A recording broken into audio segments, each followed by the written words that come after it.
banyak filsafat pikisan, nuwun sewu filsafat bobrok. Seperti dikatakan filsafat manusia ini berketurunan ketek. Ini latar belakangnya jahat. Ini Zionis. Ini Freud. Freud adalah Yahudi. Dia bilang kalau tidak manusia berketurunan hewan seperti ketek ini, maaf, maka akhlaknya sudah tentu mengambil akhlaknya ketek. Akhirnya free sex apa itu melalui jadi ketekisme ini ditarik urat katanya yang asli. Wa akhiru da'wahum, orang sudah jadi betul-betul ketek. Maaf. Ketek dalam praktek, bukan ketek betul. Pada manusianya jadi tetap manusia. Walayahullah. Kemudian paham sekularisme. Ini yang paling berat. Paham menanggalkan baju agama daripada seorang manusia paling berbahaya. Tanyalah kepada saya dari mana sumbernya ini. Saya jawab sumbernya Yahudi. Sebab Yahudi itu satu-satunya umat yang berpegangan pada agamanya, dia sendiri. Kemudian mereka itu hidup tertekan. Di waktu kaum gereja memimpin di Eropa di abad pertengahan, itu Yahudi tertekan, tidak bisa hidup, digencet dan digenjot. Di mana-mana Yahudi itu disebeti, dibukui, tidak dapat kesempatan hidup. Timbul pikiran sekularisme. Berikanlah apa untuk kaisar kepada kaisar dan untuk Allah kepada Allah. Berikan segala sesuatu itu sendiri-sendiri, jangan dicampur adukkan. Mereka kepingin supaya agama Kristen ini tidak berkuasa lagi. Sebab itu waktu tiap negara berkuasa Kristen. Jadi negara teokrasi. Seperti negara-negara Paus. Itu Yahudi ngerong-rong sampai akhirnya orang-orang berpikir Eropa setuju. Akhirnya agamanya ditaruh di rak di atas gereja. Dan dia orang jalan memerintah tidak pakai agama. Pakai akal tok. Sampai sekarang. Tapi mereka waktu itu punya alasan. Apa sebab sampai diturun? So, mereka punya alasan kuat untuk memencilkan Bible dan Injil ini.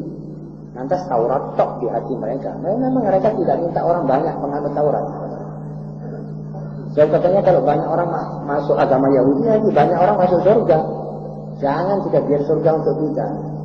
Orang tidak mau orang masuk Yahudi, kecuali kalau sudah terpaksa. Dan tidak semua orang diterima masuk Yahudi.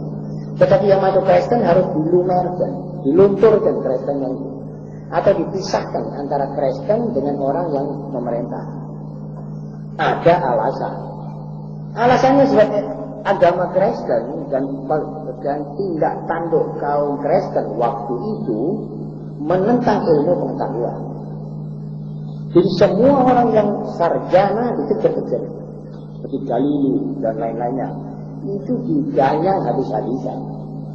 Akhirnya saudara-saudara, mereka sudah bisa menempatkan agama ini di tempat terpencil yang dijijiki orang. Lagi pula Kristen, agama Bible yang ada waktu itu dan sampai sekarang, tidak ada doktrina tentang bagaimana memimpin negara. Jelas tidak ada ajaran. Bagaimana saudara mengatur aturan damai, aturan jihad, aturan apa? Tidak ada. Jadi cuma sekedar nasihat-nasihat, lalu cerita-cerita dan lain sebagainya. Dapat jalan, akhirnya dipencilkan. Lalu dipencilkan ini sekaligus diiras-iraskan kena Islamnya sekali. Islam juga harus dijauhkan dari negara. Dan ini diikuti dan dituruti oleh orang-orang di Timur Tengah. Di Turki misalnya, sekular. Negara kami negara akal, negara ilmu. Ikut pada Yahudi. Lantas akhirnya mereka tetap membebek kepada Yahudi. Negara Arab yang sekular tetap membebek kepada Yahudi. Lantas begitu mereka dalam keadaan lupa daratan menangnya sekularisme di mana-mana ini, padahal ini tidak bisa dipraktekkan dalam Islam. Islam itu agama sama ibadat itu tidak bisa. Ibadat sama mencari duit apa itu satu, tidak bisa dipisah-pisahkan. Dalam ajaran Islam, agama itu satu dalam segala kehidupan manusia, masuk agamanya. Jadi berjihad agama, mencari nafkah agama, ibadah. Jadi kawin ibadah. Bagaimana bisa dipisahkan? Tidak bisa disekularkan. Tapi mereka paksakan sekularisme. Akhirnya terjadilah paham sekularisme ini di situ. Dan akhirnya yang rugi juga umat Islam sendiri di sana. Jadi yang meneriakkan sekularisme sebetulnya tidak mengerti agama Islam. Atau dia pura-pura tidak ngerti, tetapi dia membeu kepada barat. Jadi tiap orang yang meneriakkan sekularisme, sampean bisa catat bahwa orang ini tidak mengerti agama Islam. Dan yang mau memisahkan politik dengan agama Islam ini juga tidak mengerti. Politik tidak mengerti agama Islam. Ini jelas. Saudara-saudara, karena itu sumbernya Yahudi juga. Jadi Yahudi berhasil menjatuhkan lawannya, salib waktu itu. Nah, sesudah salib jatuh, baru dia orang mulai garap Islam. Mengajak sisa-sisa pretelan kaum salib ini untuk menggasak Islam. Jadi sampai sekarang rong-rongan ini berjalan terus. Yang ketujuh, kaum kebarat-baratan. Orang yang sok kebarat-baratan, orang yang sok model mau Eropa-Eropaan, mau barat-baratan, ini juga orang-orang agamanya sendiri, agama Islam. Secara disadari atau tidak disadari. Seorang yang kebarat-baratan itu hanya memakai banyak dalil. Wah, ya kita perlu modernisasi. Kita mesti hidup modern.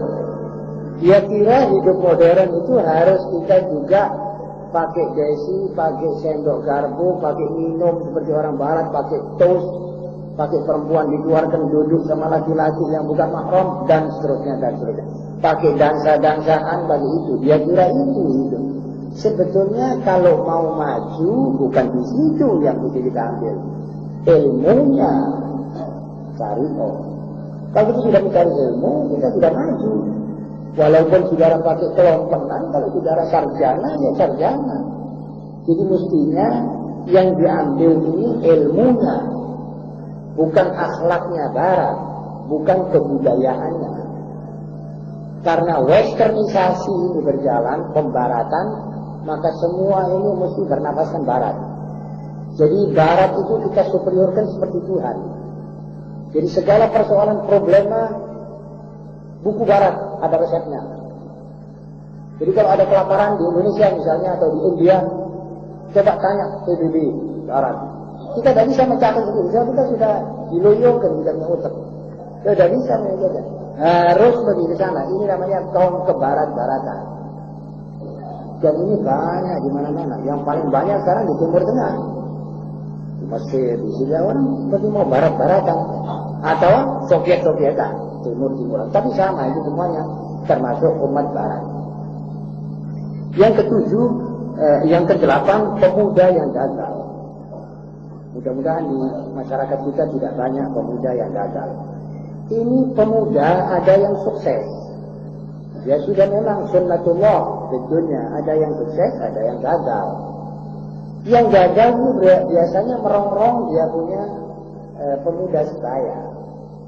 Jadi pemuda muslim umumnya diganyang dan dirongrong oleh pemuda muslim yang gagal. Dan kegagalan ini adalah sebabnya barat dan kebarat-baratan. Atau Zionis, atau Marxis, dan sebagainya. Berapa pemuda muslim menjadi sosialis Marxis? Terus dia berpaham lain. Akhirnya dia gagal mewujudkan teorinya, umatnya diganyang.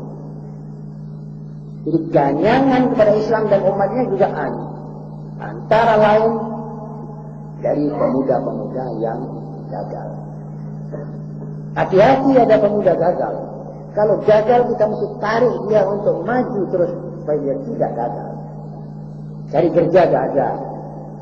Lalu dianggap wah sudah putus asa, gagal. Dia masukkan mengorbitkan diri dengan kaum gagal. Kaum hipis ini adalah umumnya kaum gagal. Karena itu mereka sudah memberandal daripada masyarakatnya, mewujudkan segala yang merusak masyarakat itu.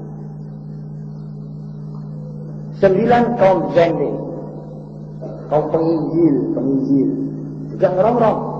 Kita tidak bisa nutup-nutupi ini, saudara-saudara. Kita dengan terang-terangan saja kita dirongrong oleh mereka. Sebetulnya kita dirongrong oleh mereka dengan macam-macam, dengan dalih iming-imingan, dengan dalih duit, dengan saya pernah sebutkan salah satu SDM Press di daerah Jember yang di situ anak-anaknya didaftar sepisah la ilaha illallah Muhammadur Rasulullah secara kreslus, diam-diam anaknya orang didaftar, dicatat nama-namanya di Amerika sana. Akhirnya dapat kartu anggota, pakai namanya, pakai potretnya, isinya pemuda sumbangan fonds untuk pemuda Kristen sedunia. Nah ini kan namanya menyopek ini, jadi tidak jujur. Ini juga dikasih dirongrong di situ, lalu diberikan sepatu kalau hari raya. Itu maksudnya supaya dikrestenkan. Dan nanti akan kira-kira ada berapa puluh dalih lagi. Kita yang tahu, yang tidak tahu. Ini namanya rongrongan. Dan kita mesti akui ini benar. Nah, kita bisa menjawab atau menggagalkan rongrongan itu takdir Allah Subhanahu wa taala nanti. Yang ke-10 kaum munafik. Munafik ini orang maunya hidup di mana-mana. Mau cocok dengan segala-galanya. Jadi mau cocok, waktu Jepang dia mau hidup sama Jepang dan terpuji oleh Jepang. Waktu zaman komunis dia juga mau hidup sama komunis dan terpuji oleh kaum komunis sebagai pahlawan nasional. Lalu dengan kaum sekarang juga kepingin terpuji. Jadi dia ini tidak punya satu pendirian yang cocok. Yang mana yang betul? Hidupmu waktu Jepang, hidupmu waktu sekarang, apa hidupmu waktu lain-lain pemerintahan ini? Ini orang tidak bisa saudara tanyai. Nanti saudara tanyai yang mana yang saudara anggap benar? Tidak bisa. Sebab dia berbeda pendapat. Waktu itu pendapatnya begini, waktu itu pendapat begini. Pada saat-saat tertentu dia anggap kerjasama dengan komunis itu adalah wajib. Pada saat sesudah komunis ditumpas, dia ikut anti-kom. Orang-orang ini juga termasuk perongrong Islam dan umatnya. Mengganggu. Karena itu kaum munafik sudah disisihkan oleh Allah bersama kaum kafir. Dalam satu ayat Allah menyebut cuma dua, kaum kafir dan mukmin. Mana munafiknya? Munafiknya pada yang kafir. Begitu kira-kira. Kemudian alinea yang kedua. Alinea yang kedua Allah SWT telah mewujudkan di Pakistan salah seorang otak daripada gerakan Islam di sana. Namanya Dr. Muhammad Iqbal, seorang penyair dan orang ahli fikih. Antara lain saya petikkan kalimat-kalimatnya sebagai berikut. Inna karisatal muslimina fi hadzal 'asr annahum yahmiluna al-qulub wa la ya'rifuna al-mahbub. Innahum yamlikuna maddatal hubb wa la ya'rifuna man yuzilunaha bih wa yuwajjihunaha ilayh. Di antara malapetaka yang menimpa kaum muslimin dewasa ini adalah bahwa mereka memiliki atau kurung menggembol hati, tetapi tidak mengetahui siapakah yang harus dikasihi dengan hati itu. Mereka mengetahui arti kata cinta dan materi, jadi pokok materi cinta itu semua mengerti, tetapi tidak mengerti kepada siapa mereka harus pergunakan kecintaan itu. Dan terhadap apakah mereka harus mengarahkan kasih sayang itu. Ini musibah. Ini silakan namanya. Orang punya hati yang merupakan tempat cinta dan kasih, dia tidak tahu menggunakan kemana yang diletakkan kasih sayangnya ini. Nah, kalau orang sudah tidak tahu menaruh di mana, tidak tahu meletakkan sayang dan kasihnya, orang ini sering keliru. Nanti meletakkan kasih sayangnya kepada sesuatu yang keliru. Orang misalnya harus sayang kepada anak, dia tidak tahu menggunakan ini. Akhirnya kepada yang bukan-bukanlah dia kasih sayang. Orang yang mesti sayang kepada Allah, al-hubbu lillah wal bughdu fillah, tidak tahu itu. Akhirnya dia sayang karena dunia dan benci orang karena dunia. Sudah keliru. Karena kekeliruan-kekeliruan semacam ini, saudara-saudara, maka kehidupan kita tidak stabil. Ini secara tidak langsung merupakan rongrongan. Sebab Islam ini harus stabil. Umatnya harus genah hidup. Tahu di mana meletakkan cintanya kepada Allah. Kemudian kepada sesamanya, Muslim. Sudah gandean saja ini. Allah nomor satu dan kepada sesamanya Muslim. Apakah orang yang Muslim yang boleh saudara cintai? Kalau saudara cintai dia, nasihati. Itu juga cinta. Sudah jelas. Unzur akhaka zaliman atau mazluman. Saudara Muslim harus kamu bantu, baik dia zalim apa dia mazlum, baik dia menganiaya atau dianiaya, saudara bantu. Sahabat bertanya, ya Rasulullah, kalau itu Muslim dianiaya kita harus membantu dia, itu kami tidak paham. Tetapi bagaimana kami akan membantu dia waktu dia menganiaya? Nabi menjawab, cegahlah dia supaya tidak menganiaya. Itu sudah membantu. Jadi kalau saudara tahu saya akan menganiaya diri saya, bagaimana? Saya umpamanya undang-undang orang untuk duduk main judi. Itu saudara mesti cegah saya bakal zalim kepada diri saya. Ini orang saya belum nafkah, saudara mesti datang, jangan, buyar, tidak boleh. Ini membantu saya. Dan Muslim itu namanya cinta. Ini cinta diperintahkan oleh Allah. Kita mesti tahu meletakkan cinta di mana dengan hati yang ada pada kita. Dan arti kata cinta yang sebenarnya yang sudah kita jelas mengerti. Kalau tidak begitu berarti kita akan mencintai sesuatu di luar real yang sebenarnya. Dan akan merupakan satu prinsip. Dan prinsip tidak akan membantu menstabilkan umat Islam. Saudara-saudara, beginilah isi diktat yang ke-51 dengan komentar-komentarnya. Semoga saudara sudah paham jelas. Dan kalau belum jelas, saudara boleh tanya pada majelis yang akan datang kalau kita insya Allah sama-sama panjang umur berada di tempat yang baik ini. Dan jangan ada yang salah paham dan salah terima hal ini. Saya cuma bermaksud mengungkapkan Islam dan segala sisinya. Hukumnya di dalam beberapa masalah sudah kita sebut. Dan persoalan-persoalan seperti ini juga perlu saudara ketahui. Setidak-tidaknya mengetahui siapa lawan, siapa kawan. Memang ini perjuangan. Tidak apa-apa. Jangan ada orang ragu. Jangan ada lawan pun mesti mengerti hal ini. Kalau dia memang menempatkan diri di lawan, dia mesti tahu bahwa ini lawan. Dia benar ini. Harus begitu, sportif. Tidak menjadi soal.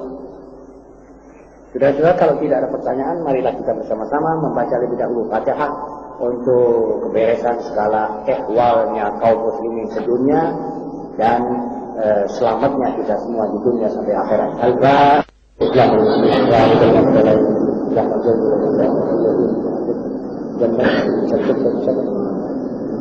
Ya Rabbana tarabna bi'annana tarabna wa'annana tarabna ala laba'atarabna أبرم علينا توبة نغفر لكل حوبة وانصر لنا العواد وآمن الرعادي واغفر لوالدينا ربي ومولودينا وسائر الإخوان وسائر الخلان وكل ذي محبة أو صيغة أو ضمة والمسلمين